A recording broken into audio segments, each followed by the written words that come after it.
안녕하세요. 돌쇠 뉴스 시작합니다. 오늘 일본 매체 와우코리아에 올라온 기사인데요. 제목은 한국 코로나 백신 접종 완료율 70% 돌파, 위드 코로나 전환에 한 걸음 가까이입니다. 백신 접종 과정에서 약간의 문제가 발생했지만 결국 완료율 70% 선을 일본보다 한국이 먼저 넘었다는 소식인데요. 그럼에도 왜 감염자 수가 일본처럼 줄어들지 않는지 의아해하고 있군요. 그들의 우매한 수준을 볼 수 있는 흥미로운 반응들 함께 보실까요? 통크신 구독, 좋아요.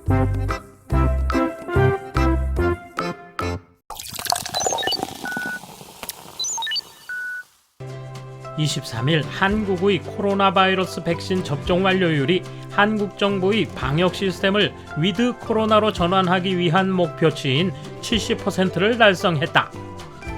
질병관리청에 따르면 이날 오후 2시 기준으로 잠정 집계한 결과 코로나 바이러스 예방접종 완료자는 3,594만 5,342명으로 전체 인구 대비 접종 완료율 70%를 달성했다. 예방접종을 시작한 올해 2월 26일 시점으로부터 241차이고 2차 접종을 시작한 3월 20일 시점으로부터 218일 차이다. 코로나 바이러스 예방접종 대응 추진단은 올해 1월 28일 예방접종 계획을 발표했는데 제어를 위한 접종률 목표를 70%로 제시한 바 있다. 감염력이 높은 델타 변이종의 확산으로 집단 면역 달성을 통한 유행의 종식은 불가능하지만 접종 목표 달성을 통해 중증화율과 희생률을 낮추고 단계적 일상 회복으로의 전환을 시작할 수 있는 중요한 전제 조건으로서 큰 의미를 지닌다고 밝혔다. 주요 국가별 접종 완료율은 프랑스 67.4%, 영국 66.7%, 이스라엘 65%, 독일 65.5%, 일본 69%, 미국 56.5%이다. 정은경 질병관리청장은 국민이 본인과 가족은 물론 공동체의 건강과 안전을 지키기 위한 참여의식을 바탕으로 예방접종에 적극 힘써주신 덕분에 전 국민의 70%가 접종을 완료할 수 있었다며 참여해주신 국민 여러분께 진심으로 감사드린다고 말했다. 이어 정 청장은 18에서 49세 연령층의 2차 접종과 소아청소년 및 임신부의 1차 접종이 차질 없이 진행되고 있으며 고위험군에 대한 부스터샷도 진행 중이라고 말했다.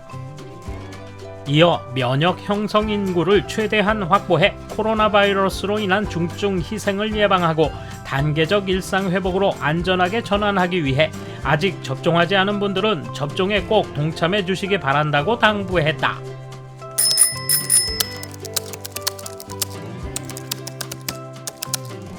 백신 접종률이 70%나 된다는데 왜 신규 감염자가 많지? 돌파 감염이 많거나 진짜 접종률이 낮거나 중 하나일 것이다. 대댓글: 결국 검사 건수 문제다. 한국은 일본과 달리 어떤 경우든 무료로 검사해준다고 들었다. 주요 국가별 접종 완료율을 나열했는데 이걸 말하고 싶은 거야. 전부 앞질러서 이런 식이지. 쓸데없는 허세만 부리고 대항의식을 그대로 드러내기보다는 자국민의 감염 상황을 보고 적절히 판단하는 것이 좋을 겁니다. 감염 확대를 막는 것이 현재로서는 중요합니다. 글쎄, 보통 사람이라면 인원수에 상당한 조작이 포함되어 있는 것을 상상할 수 있다고 생각한다. 70%를 돌파하다니 축하합니다. 이스라엘 60% 돌파, 미국 메인주 70% 돌파, 미국 버몬트주 75% 돌파, 싱가포르 80% 돌파, 아일랜드 워터포드군 99% 돌파. 접종률 경쟁에 돌입하세요. 일본에서는 이물 혼입으로 대량 접종은 중지했지만 한국에서는 6건의 이물질이 혼입되었다는 보고가 있는데도 접종률을 올리기 위해 대량 접종을 계속했다. 그런 사실은 보도하지 않는구나. 백신 수급이 일시에 진행되어 일본이 접종률은 앞섰지만 원래 인구가 2배 이상이기 때문에 추월될 거라는 건 예측할 수 있었다. 결국 감염자를 줄이는 것이 본래의 목적이라고 생각한다. 내용이 다르면 결과도 다르다. 비교는 별 의미가 없는 것이다. 특히 앞으로 건조하고 추운 날씨가 되어 감염자는 늘어나고 효능이 조금씩 감소하기 때문에 부스터샷이나 먹는 약의 대처도 중요하다.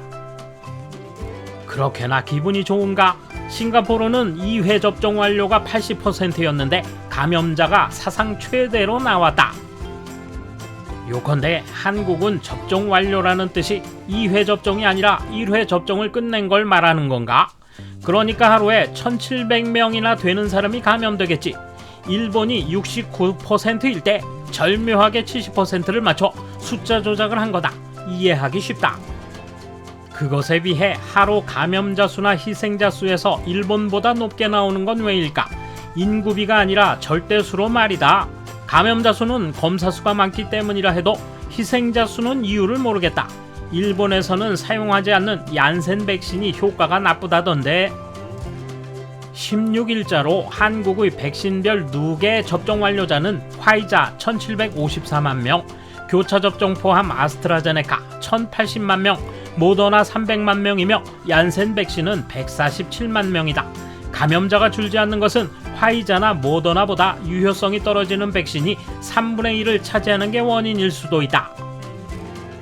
곧 일본을 웃돈다 라며 평소와 같은 식으로 보도가 되겠지요. 접종 간격을 지키지 않는다든가 중요한 것들을 무시해서라도. 그런 생각을 하기 전에 지금 어떻게 할 것인지 생각해야 한다. 아무튼 이해할 수 없는 사회임에는 틀림없다.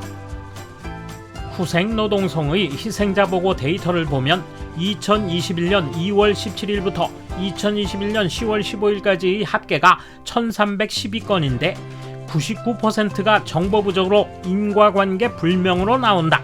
자세한 내용은 후생노동성 홈페이지를 참조해보라. 접종률을 달성했는데 원하는 결과를 얻지 못했으면서 백신 선진국이란다. 백신을 맞았는데 감염이 줄어들지 않아요? 라고 제약회사에 물어보지 그래. 위드 코로나로의 전환을 백신 접종 완료율로 결정하는 것은 이상하지 않아? 왜냐면 백신을 맞아도 돌파 감염이 일어날 수 있거든. 세상 뭔가 이상해. 정부 권력자는 영원히 위드 코로나로 만들 생각이 없는 것 아닌가? 그래서 위드 코로나 기준에 도달한 한국에서는 어떻게 할 생각일까요? 목표를 새로 설정할 것 같은데요. 실은 10%더 필요한 것이 판명되었다 라든가 말이죠. 이 나라가 발표하는 수치만큼 믿을 수 없는 것은 없다. 뭐 하고 싶은 대로 하라 그러고 상대하지 말자. 돌쇠 한마디. 자기네에 문제가 있다는 걸 모르는 척 하는 걸까요?